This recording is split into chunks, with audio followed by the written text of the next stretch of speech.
अब जो बड़ा सवाल है कि हम, जैसे मैंने आपसे प्रोग्राम से पहले कि हम जैसे लोग बहुत करीब से देखते रहे अवामी नेशनल पार्टी को, उससे पहले नैब की पॉलिटिक्स को हम लोगों ने बहुत करीब से देखा है, यानी कि देखने से मुरादी की जायज़ा लेते रहें। क्या वजह है कि जो एएनपी की मकबूलियत एक ज़माने में हुआ करती थी और वो तरक्की पसंद क़ुव्वतों को, कौम परस्त क़ुव्वतों को जमा कर लिया करती थी, आज वो खुद बहुत ज़्यादा आइसोलेशन में नज़र आती है और उस तरह से लोग उसको नहीं देखा करते, सिविल सोसाइटी नहीं देखा करती जो एक ज़माने में देखा करती थी। वो मैं बात करूँ कि अजमल खटक साहब के ज़माने में, वली खान साहब के ज़माने में। बिल्कुल ठीक है। इस जगह तक हम पहुँचाने, इस जगह तक हमें पहुँचाने में इस रियासत का बहुत बड़ा किरदार है।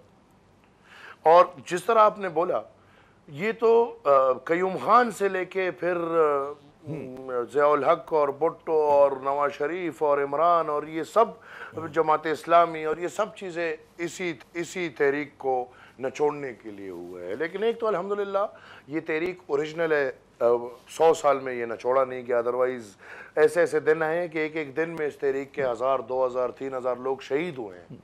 लेकिन ये तहरीक चलती आ रही है। ये रियासत को जो आप फरमा रहे हैं, रियासत पे आप तनकीद करें कि आपकी पार्टी के जो मतलब है, कहते हैं ना कि अदम मकबूलियत की जो वजह थी, रियासत की इक़दामात हैं, आपने अपने ऊपर कभी खुद तनकीद नहीं की कि आप लोगों से क्या गलती हुई? जी सॉरी, हमसे ये गलती हुई कि जब हम हुकूमत में आए तो हमने अपने कौम के लिए 18th अमेंडमेंट पास कराया। तो जिस वक्त हमने 18th अमेंडमेंट पास कराया, 2013 इंतखाबात, हमें रियासत ने हमारे रास्ते रोके, हम पे खुदकश बमबार छोड़े गए और पीटीआई और मुस्लिम लीग और इनके लिए खुला मैदान। 2018 में आरटीएस के जरिए हमारे रास्ते रोके गए और 2024 का खेल भी सबके सामने, इस दफ़ा तो ख़रीदारी हुई है, पैसों का खेल रचाया गया। तो मैं ये समझता हूँ कि अवामी नेशनल पार्टी के अगर मयार हमने देखना है, कबूलियत और मकबूलियत में हम कभी भी मकबूल नहीं हो सकते, क्योंकि हम इन लोगों की खिदमत करते नहीं है। इधर तो आपने पूरी शक्ल सियासत की तब्दील कर दी है सदियों से। भाई एक एक इंतखाबात मैनिपुलेट कर रहे हैं, एक एक हल्का मैनिपुलेट कर रहे हैं, एक अजीब ड्रामा रचाया गया। इस ड्रामे में फिर हमारी मकबूलियत नहीं है जी। नहीं, वो आपके इल्ज़ामात अपनी जगह, उसमें हो सकता है वजन हो बिल्कुल। जो अमूमन सियासी जमातें होती हैं वो अपने ऊपर भी तनकीद करती हैं, वो देखती हैं कि जी हमसे कहाँ गलतियाँ हुई। और हमने देखा कि माजी में आपके कई बड़े अहम नाम जो बड़े रेडिकल हुआ करते थे, मुश्किल करते थे, जिम्मेदार हुआ करते थे, अलग हुए पार्टी से। उनका ये कहना था जी जो असल आप लोगों का पैगाम हुआ करता था, मेरी मुराद अफरा साहब खटक गए आपके पास से, बुशरा गौहर साहिबा होती थी और इस तरह के और कई नाम जो अलग हुए पार्टी से। तो वो उनका तो उनके इतराज़ात थे ना कि गालिबन एएनपी जो है कॉम्प्रोमाइज़ पॉलिटिक्स कर रही है, या जो है वो लोगों के इंटरेस्ट को उस तरह से रिप्रेजेंट नहीं कर पा रही। दौर ऐसा था जी। भाई मैं इसको सिर्फ इतना कहूँगा कि वो उन्होंने अपने रास्ते बदले नहीं, बल्कि पार्टी ने उनको शो कॉज नोटिस दे के उनको पार्टी से निकाला है। अच्छा, अब जो वो करे उन फैसलों पे अल्हम्दुलिल्लाह आज भी मुतमईन है। अच्छा, अब ये बताइए कि आपका जो इतराज़ है कि ज़ाहिर के इलेक्शंस के हवाले से, तो उसमें उसके बेनिफिशरी जो बहुत सारे आप लोगों के इत्तेहादी पाकिस्तान पीपल्स पार्टी से, मुझे याद है कि बड़ा क्लोजली आप लोग साथ चला करते थे। और क्या वजह हुई कि मतलब है कि जो आपके अपने इत्तेहादी थे उनके साथ अब उस तरह की हमआहंगी नहीं रह पाई आप लोगों की? देखिए, हमआहंगी तो इत्तेहाद हमारा रहा है 2008 से लेके 2013 तक।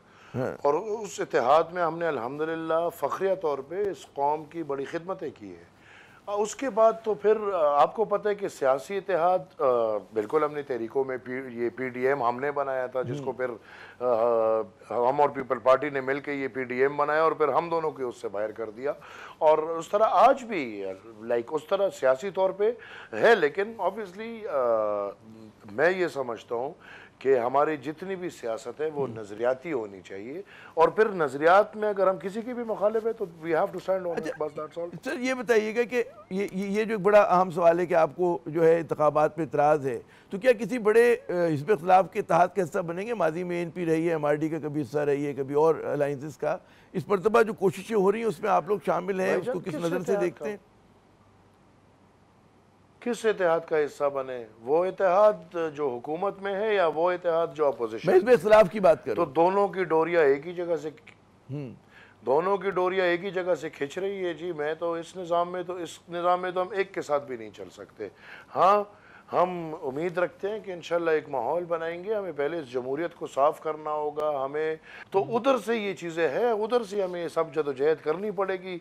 अब ये जदोजहद आसान नहीं है, ये ना PTI कर सकती है, ना मुस्लिम लीग कर सकती है, क्योंकि उनको तो मैं उनको असेंबली पे कहता हूँ, आज PTI को तकलीफ है, कल उनको हुकूमत दी गई थी, बस अगर किस रास्ते से भी मिले ठीक है। ये दूसरे कल वोट को इज्जत दे रहे थे, आज उनको हुकूमत दे दी तो बस अब वोट को इज्जत दे रहे। लिहाजा इनके होते हुए तो ये बड़ा मुश्किल है, लेकिन इंशाल्लाह मैं ये समझता हूँ कि अगर आगाही होगी तो अवाम ही अपना हक लेगी। ये हक अच्छा, अवाम मेरे का है, जाते जाते ये ना दो मेरा सवाल है, और ना मुस्लिम लीग का है। दो सवाल और मतलब मुख्तसर, क्योंकि टाइम हमारा कम है हमारे पास। एक तो ये कि ये जो आप फरमा रहे हैं कि आप किसी भी हिज़्ब इख्तिलाफ के इत्तेहाद का भी हिस्सा बनने के लिए तैयार नहीं, लेकिन यकीनन हैं बलूचिस्तान में है, KP में है, सिंध में है, पंजाब में भी हैं कि जो बड़ी इंडिपेंडेंट जमातें हैं। मतलब क्या वजह है कि माजी में आपकी जमात जो थी वो इस तरह की कोशिशों में साथ हुआ करती थी या खुद इनिशिएट किया करती थी? कोई आपको नज़र नहीं आ रहा कि जी नेशनल पार्टी है और BNP है, दीगर जमातें कि जिनके साथ आप किसी किस्म का इत्तेहाद कर सकें, रब्त बना सकें? हम बैठे जी, हम बैठे हम बलूचिस्तान में हम बैठे हैं। बलूचिस्तान में हमने APC किया है और बलूचिस्तान में हमने मुख्तलिफ लोगों को करीब लाके बिठाया है और वो इन रिकॉर्ड है। इसी तरह कल हम इंशाल्लाह पुख्तनख्वा में बैठ रहे हैं और पुख्तनख्वा के तमाम तर नज़रियाती लोगों को इकट्ठा कर रहे हैं। इसी तरह इंशाल्लाह मैं सिंध जाके सिंध में तमाम को इकट्ठा करूँगा। जनूबी पंजाब में हमें ये मेहनत करनी पड़ेगी और जिस तरह मैंने कहा जहाँ जहाँ भी मजलूम अक़वाम है उनके पास मैं जाऊँगा, अपनी हिम्मत करूँगा और कोशिश करूँगा कि आगाही भी करूं और उनको ये भी समझाऊं कि उनका फ़ायदा जिसमें होगा उसके लिए उठे। तो इंशाल्लाह हम मुल्क की सतह पे ये सब कोशिश करेंगे भाई।